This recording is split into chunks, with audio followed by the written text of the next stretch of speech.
When I tell y'all I almost threw up. I almost threw up. Ew. Once again, another reading month with no 5 out of 5 star reads. I did have some 4-star reads though. And I had a 1-star read. My first 1-star read of the year. We hate to see it. By the way, out of the 13 books that I had on my February TBR, I only finished 4 of them. I told y'all I can't be trusted. I hosted and of course participated in For the Culture Readathon this month, which is a readathon that I created to celebrate Black books and Black culture. We had a movie theme this round, and I also participated in Missy Elliott Readathon, hosted by Shay with the Hobbies, Shade Tree Reads, Britt Ryderly, and Hey Is Die. Let's get into the books I read. First book, The Keeper by Tanana Reeve-Dew and Stephen Barnes. A young girl finds herself trapped between desperation and her family's dark history in this horror graphic novel. This has trigger warnings for familial death on page, animal death, bullying, and racial slurs. Also, let me note that although the main character is a child, this is not a book for children. In a very, very shocking turn of events, I did not enjoy this. It had horror elements, but mainly it was just very sad, very triggering for me. So much happened to this little girl back to back, and I just felt terrible for her. Couldn't enjoy it because of that. Also, I feel like the illustrations didn't convey the story as much as I thought they could have. The book wasn't bad at all. It was just not for me in that moment. I think I would have enjoyed it better if I had went in knowing that it was going to be more sad tone instead of scary tone. Yeah, so if you do decide to check this book out, make sure that you remember those trigger warnings that I mentioned. For the Culture Readathon, this fits Moonlight, an award-winning book or author. Boomerang, you gotta coordinate. A book that matches your outfit. I was wearing a red shirt when I picked this up. And The Harder They Fall, a book in a genre where Black people are severely underrepresented. Horror. And for Missy Elliott Readathon, this fit the prompts.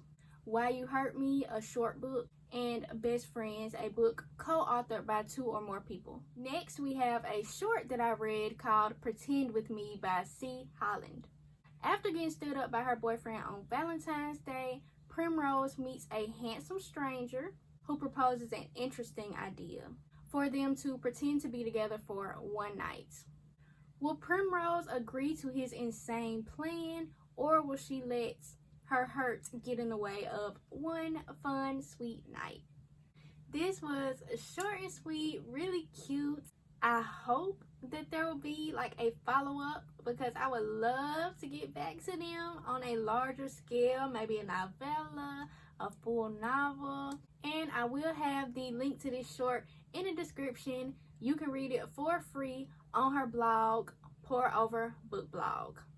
For the Culture Readathon, this fits Friday After Next, a book set during a holiday, and Love Don't Cost a Thing, Fake Dating. Next, we have Stone and Steel by Ebony Dunbar. Finally, a book that was actually on my TBR. When General Aaliyah triumphantly returns to the city of Titus, she's expecting to see the city thriving under the rule of the new queen, but instead it is worse off than it was before. So she must get all her allies together to help her do right by the city that made her. I gave this 3 stars. I loved the queer representation and how diverse the queer representation was. We had female-female relationships, male-male relationships, trans representation. Being queer is celebrated in this novel. I like that even though we are in a fantasy world with magical people, our main character does not have any magic, and she's still able to fight and win against these people that do have magic. I do wish that magic had been more prominent in this novel though. We saw glimpses of people's magic, but I wanted there to be more, especially because there were a lot of different types of magic. I don't think that we got to see all of them in action. Now, I went into this novel knowing from reviews that Aaliyah, our warrior, and the queen were sisters. So when Aaliyah is seeing the queen for the first time that we see in the novel, she's having thoughts like, ooh, she's wearing that cherry lipstick that I like. And I'm thinking, that's a little weird. It's a little bit weird to be thinking that about your sister, but maybe it's just me. Maybe, maybe it wasn't meant like that. So I continue reading. But then the next thought that she has is like, that dress she's wearing shows off her collarbone. I remember when my tongue traversed that collarbone last year. When I tell y'all I almost threw up. Ew. I immediately went and read other reviews and I'm like, please let me be wrong. Please let them not be sisters, because I know I didn't just read what I thought I read. And I found out that they were adopted sisters, which is less weird, but still very weird because they've grown up together since they were 3. They call each other sisters and they sleeping together. For the Culture Readathon, this fits Black Panther, a black fantasy book with an all or mostly black cast. Cinderella is possible. I need to stop singing that. It's getting embarrassing at this point.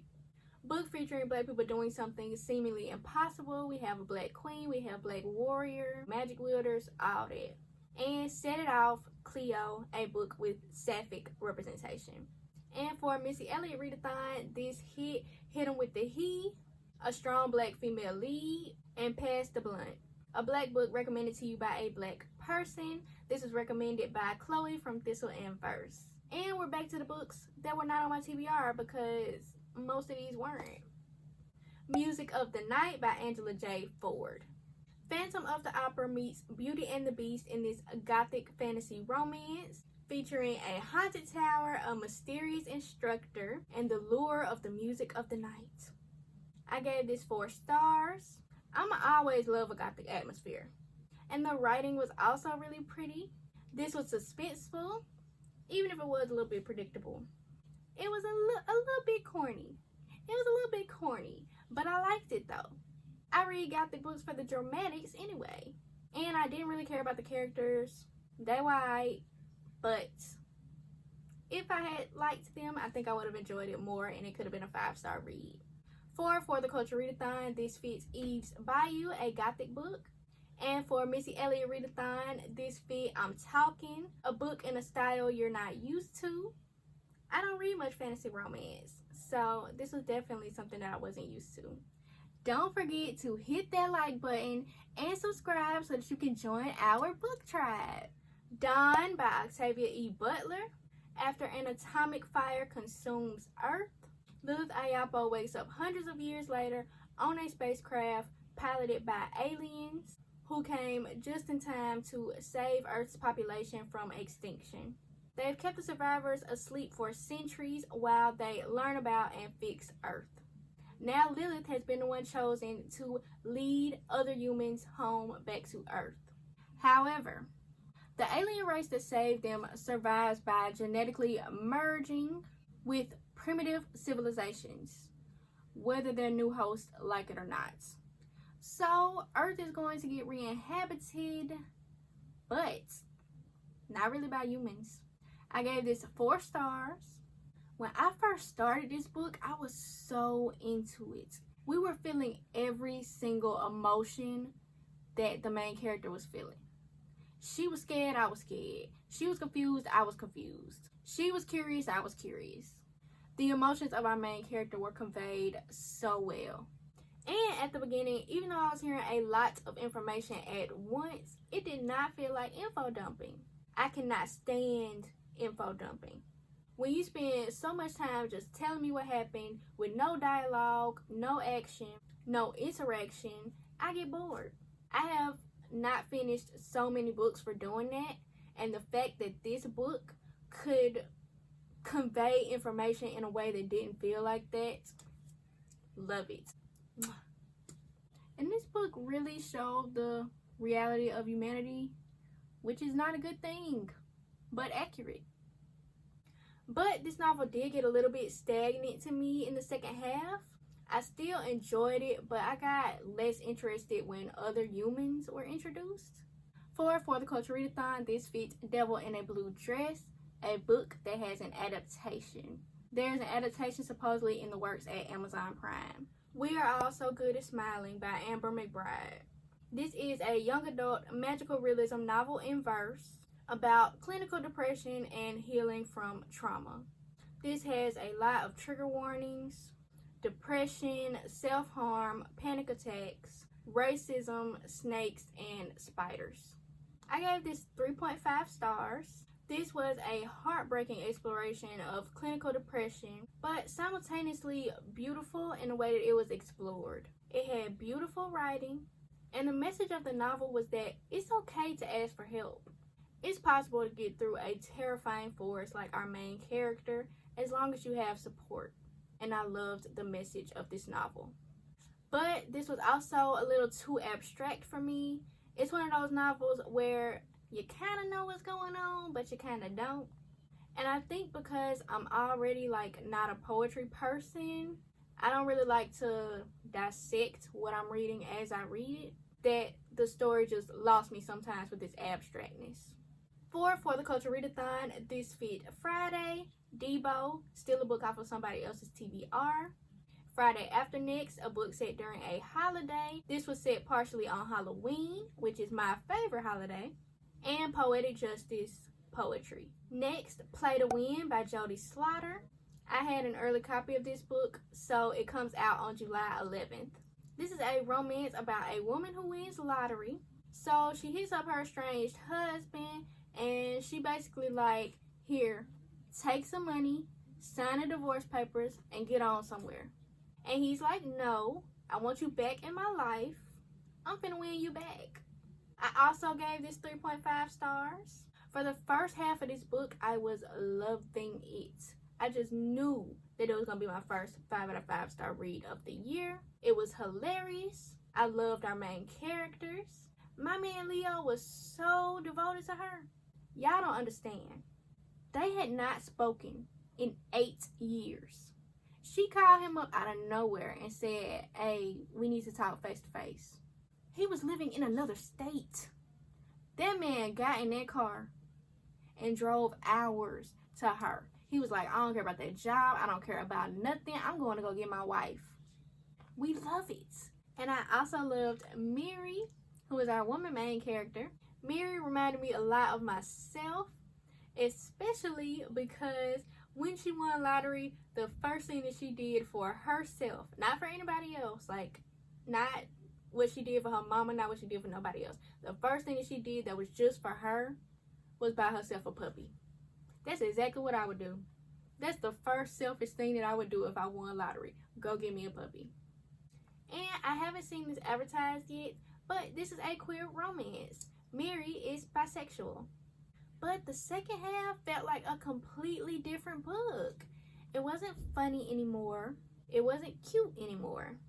It went from our main characters having cute moments together to just them thinking about each other from afar. And they thought the same things over and over again. He was like, I hate myself for hurting her, but I gotta win her back. And she was like, I love this man, but he hurt me, and I'm scared to let him back in again. These thoughts needed to be had, but did they need to be had repeatedly over and over again for 40% of the book? No. That made the book drag for me. For the Culture Readathon, this fits next Friday, Pinky, a book with a pink cover. Single Dads Club by Therese Bahari. I had an early copy of this one as well. It comes out June 6th. After unexpectedly becoming a father, Rowan uproots his life from bright Cape Town to move to a tight-knit small town in South Africa, where with the help of his grandmother, he can give his son the best life possible.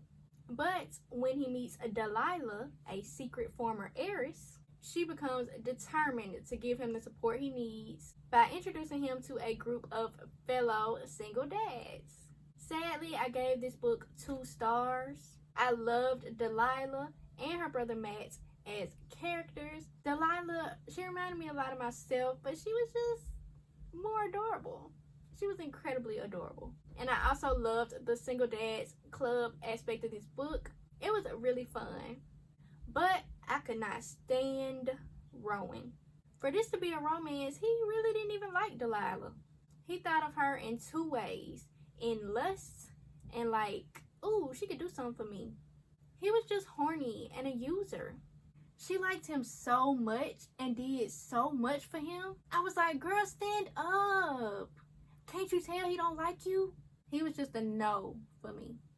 I also feel like this suffered from the same thing as Play to Win, where there was just too much thinking going on, not enough happening. This also wasn't as lighthearted as I thought it would be. There were lots of thoughts of inner self-loathing because Rowan is on this parenting journey, and you know, of course, he's like criticizing everything he's doing, thinking nothing that he's doing is good enough, which is understandable. But I thought this was going to be like a lighthearted romance. I think it would have been better if this was labeled more as a contemporary, focusing on his parenting journey, because that was really the focus. The romance was just not it. For the Culture Readathon, this fits Coming to America, a book set in an African country. And for Missy Elliott Readathon, this fits Getaway, a book not set in the US or UK. Now let's get into the group books for the Culture Readathon. I usually pick books that I haven't read yet for the group books so that I can experience them for the first time with y'all. But this round, the group books just really didn't work for me. Sorrowland by Rivers Solomon.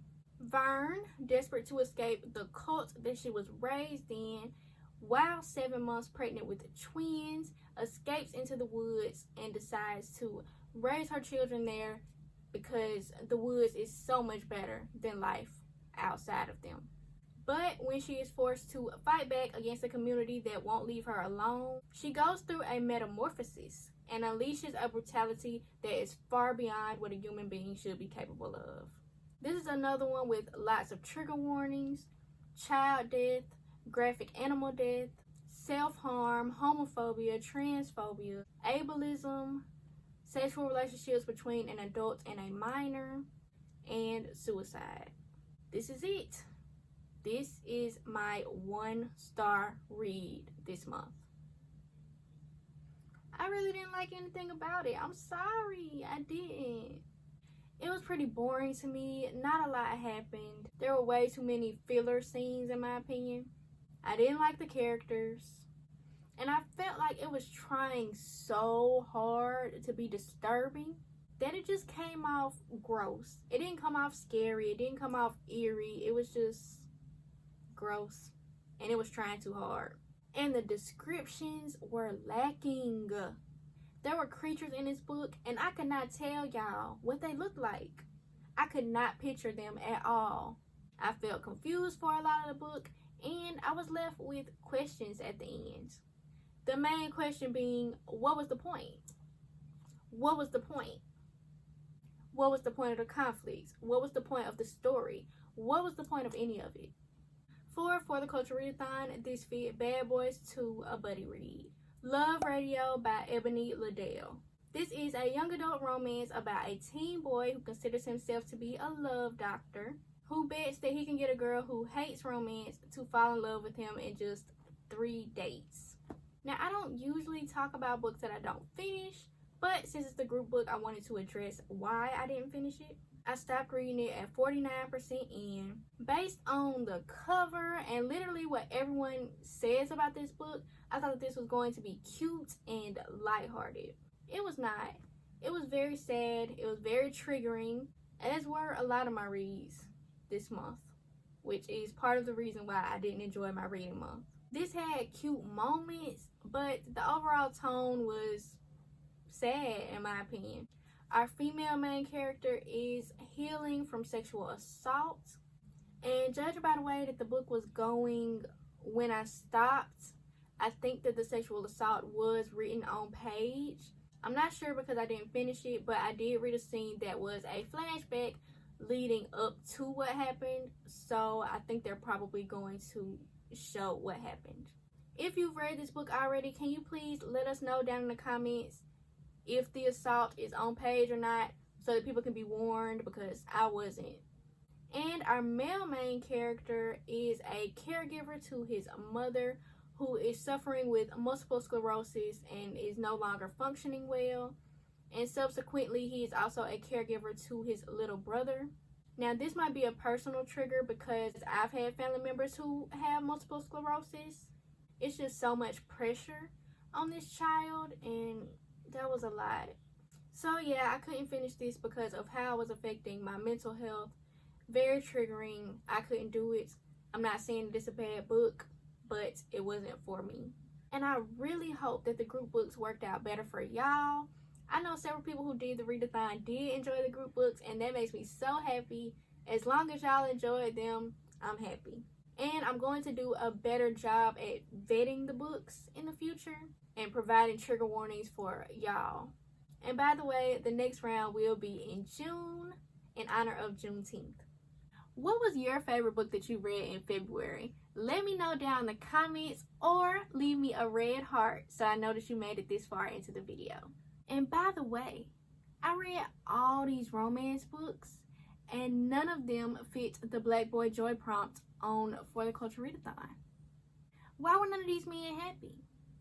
If you want recommendations for actually lighthearted and happy romances, make sure to check out my Black romance recommendations video next, and I'll see you there. Bye.